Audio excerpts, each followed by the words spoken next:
monster because the silver doesn't hurt him. And we meet him in the very beginning, and we learn that he was actually cursed by a priestess before. And I think in the books, Geralt doesn't really know him before, but I think in the TV show he already met him before. So I'm not gonna talk about him too much. I'll just add a bit of context, because in the books it's said that his grandfather and father owned like a little gang, let's say. They were thieves, and they were murdering people as well for money. I don't know exactly what happened there, but he was a product of his environment. Not that this would excuse him from the terrible crimes he made, but I just thought that I would give you a bit more context. Okay, then we have Marta Broxah, who is a dangerous creature. She is a higher vampire that usually appears as a beautiful woman, but she has very strong claws and fangs. And she is a post-conjunction creature, which means that she originally came from a different dimension, and she drinks blood. I think it is said that she doesn't really have to drink it to survive, but she does it anyway because it's almost like a drug to her. She doesn't really mind holy symbols, and garlic doesn't work on her either. She even endures the light well, but she prefers darkness. And I think it's obvious that she was inspired by the vampires that originally came from Eastern Europe in the Middle Ages, where people believe that there are actually vampires who suck blood. I think I made a video talking about facts about vampires and witches, and I talked about vampires there a lot, so if you're interested, you can watch that video. I'm not going to be talking about vampires more now. Okay, then we have met Leshy or Leshen, and this also was different from the games or the books. In the games, Leshen looks like I would say like a creature with a animal skull and branches as his hands or feet, but in the TV show he only appears as a huge tree. And also I should mention that in the games or books they cannot infect anybody. Okay, that's also a new addition in the show. So Leshy was inspired by pagan Slavic mythology. So he is a deity or a demon. He's masculine and humanoid in shape.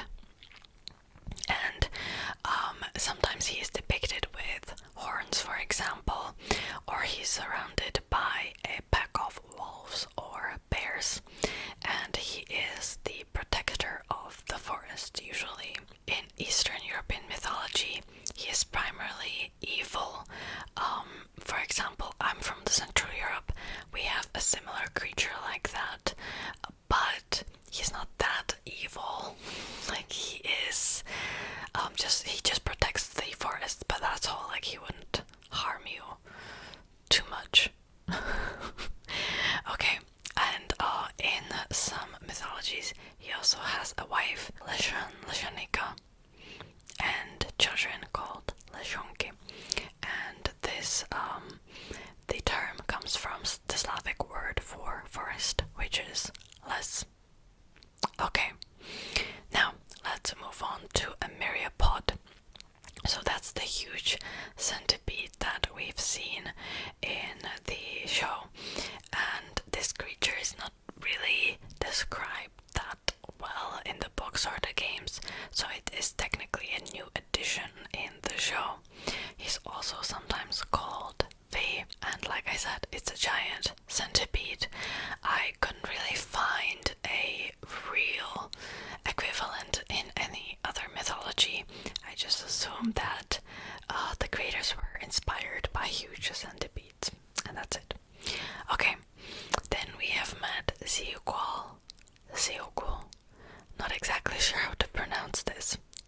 gonna say Siukul. So, Siukul is the best example of a monster that has become accustomed to a human settlement because in the cities, because he feeds on waste and filth and trash produced by a large city, and it doesn't really need to hunt to survive.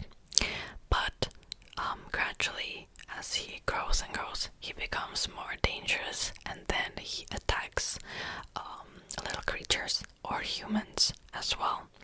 Usually, he inhabits sewages, like in the TV show as well. And I'll show you a picture. Now again, there is no real equivalent of this creature in any mythology. I think it just is an excellent example of why we shouldn't really destroy the natural environment, because it can become a real problem in the long run, just like Siukul. Okay, then we have met Chernobog, and this is again a new addition in the Netflix series, because this creature doesn't appear in the books or the game at all, but it comes from Slavic mythology, and also it is apparently very popular in the American pop culture as well, because for example it appears in Neil Gaiman's American Gods. So Chernobog is a Slavic god or deity that resembles bad fortunes. So Chernobog was the deity of the Elbe Slavs mentioned in the 12th century by Almond of Bossau. However, the actual historical significance is up for a debate. People don't know whether people actually really believed in this god or not. I should also mention that Chernobog translates to a black god. His opponent is Beelbog or Beelbog, which translates as the white god. And some people believe that these gods were influenced by the Christianity, as Beelbog was supposed to be the actual good, merciful god, and Chernobog is supposed to be the devil. However, in the Netflix show, it's not really a god, it's just a creature, more like a dragon made from black obsidian. Alright, let's move on to Basilisk. So Basilisk was summoned by the Deathless Mother, but it also appears in regular mythology of Witcher as well. Basilisks are a species of draconids descending originally from Sericania, and they usually choose dark and damp places in the caves or abandoned canal branches. They're extremely poisonous, their own breath is poisonous, and the only way to fight it apparently is to use a mirror and show a reflection of it, and it would get scared and die. However, I think this is a myth, because the Witchers say that the only way to fight it with a mirror, if you want a mirror, is to find the heaviest and largest mirror and beat it vigorously. So maybe it's a myth. Basilisks come originally from Greek and Roman mythology, and they were always found in the desert because they would trash any other place otherwise, and it would form a desert around it. So that's why his home country became Cyrenaica, which was a Roman province located in the present-day Libya. Basilisk is the ruler of serpents because other serpents answer to him, and like I said, he's the most poisonous creature ever. And later on, in some interpretations, it also has the ability to kill just by looking at you, and it would turn you into a stone. The basilisks in the Greek and Roman mythology look different. They have bird-like beaks, webbed wings, hooked talons, and crimson tulips. And later on, the stories about them became became more and more exaggerated, such as that they are a natural prey to the marten. Okay, let's talk about the Deathless Mother for a bit, or also Falleth Mayor, I think that's how they pronounced it.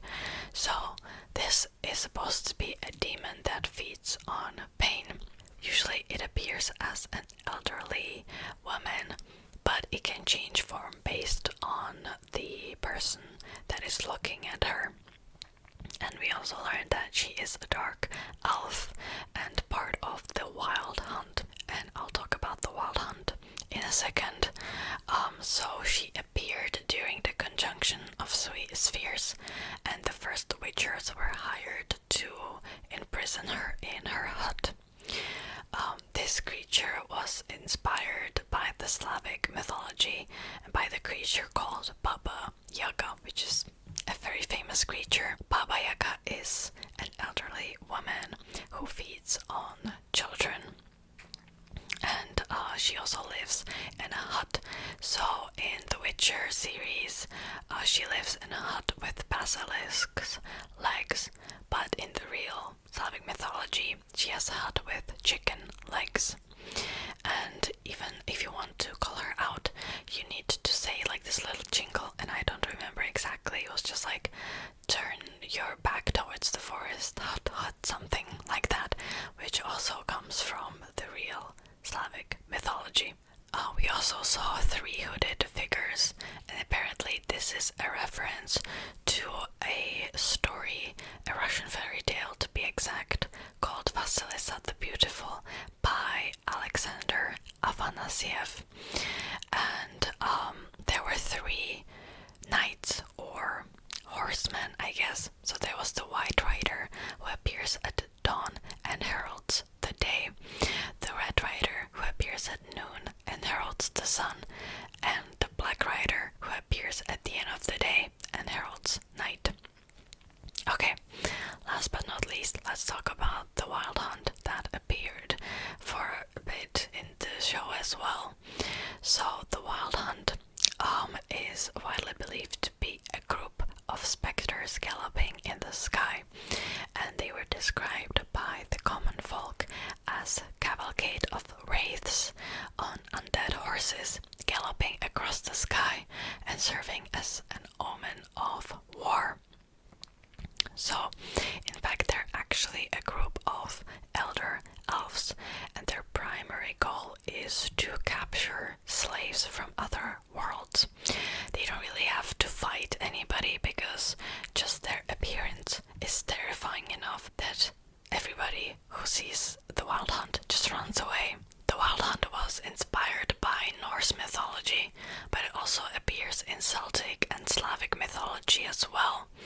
So, the Wild Hunt typically would involve a chase led by a mythological figure, usually Odin or King Arthur or any other powerful figure, and he would be escorted by a ghostly or supernatural group of hunters. To see the Wild Hunt was considered to be a sign of catastrophe, and usually it resulted in death of the person who saw it. The hunters were generally the souls of the dead or ghostly dogs, sometimes fairies, valkyries, or elves. Okay, so that's it. Those are all the creatures in the show. Now I'll talk about what I thought of the season 2. I'm gonna be honest, I was a little confused by it.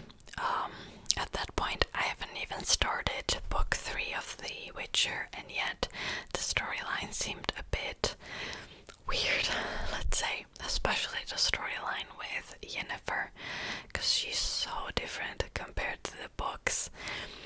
Now, it's interesting because they claimed that they would stick closely to the original, to the source materials, aka the books or the game. And in season 2 they decided to not do that all of a sudden. Now, the reason why I'm kind of afraid of this decision is because, well, if you have a fantasy series written by one author, the author knows what they want to portray. They know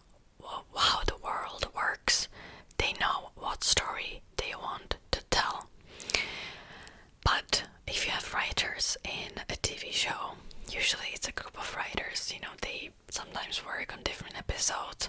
They probably didn't work. Most of them didn't work on season 1. And if you start, making different storylines, you can easily make a lot of plot holes and kind of mess up the storyline a lot. Now, obviously, this wouldn't be a problem if you don't already have an existing fan base that knows the story and expects, some things from it.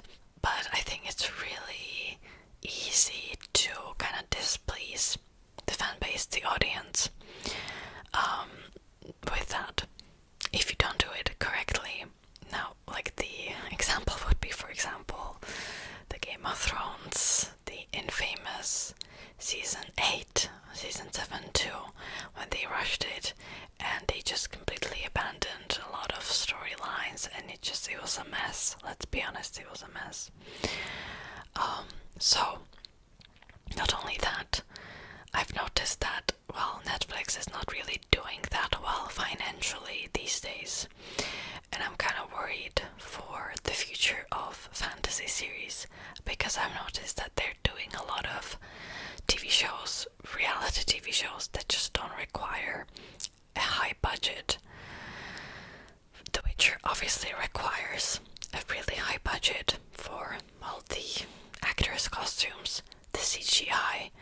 Obviously Henry Cavill has to be paid well, and don't get me wrong, I think he's absolutely incredible, and he makes the series literally. He's a fan of the original books, I think, or the game as well, so don't get me wrong. I'm just saying that obviously it has a huge budget, and I'm kind of worried that they might potentially cancel it, or they would mess it up so badly that the fans wouldn't watch it anymore. I don't know. Now obviously I'm a fan of the series as well, the book series. I've played the games for a while, when it came out with my friends. That's a long time ago, a very, very long time ago. But I would continue watching the show anyway. What's interesting is that they're making a prequel in 2022. It should premiere. So we'll see. I think it comes from the time of the first Witchers and the conjunction. So I'm really interested in that as well. Now, the Witcher universe is very complex. There's a lot of information that has to be told to the audience. And what I really, really didn't like about season 2 is they pretty much used different visions as storytelling, as a way of giving us information.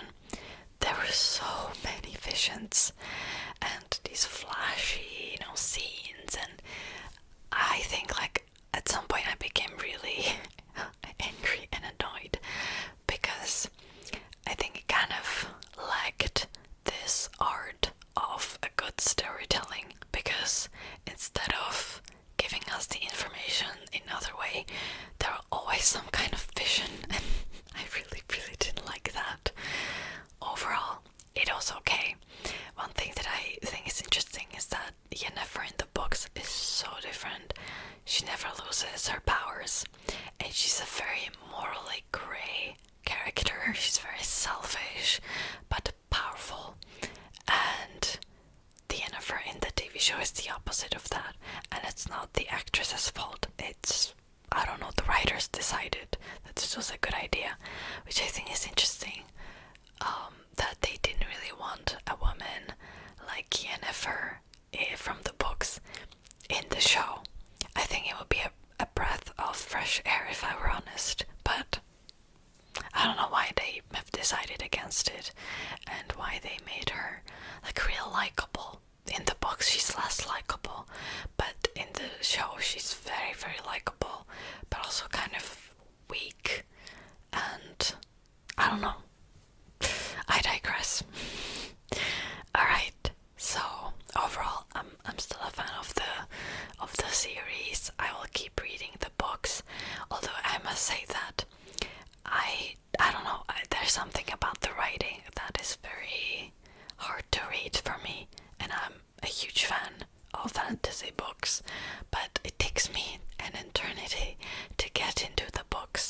some reason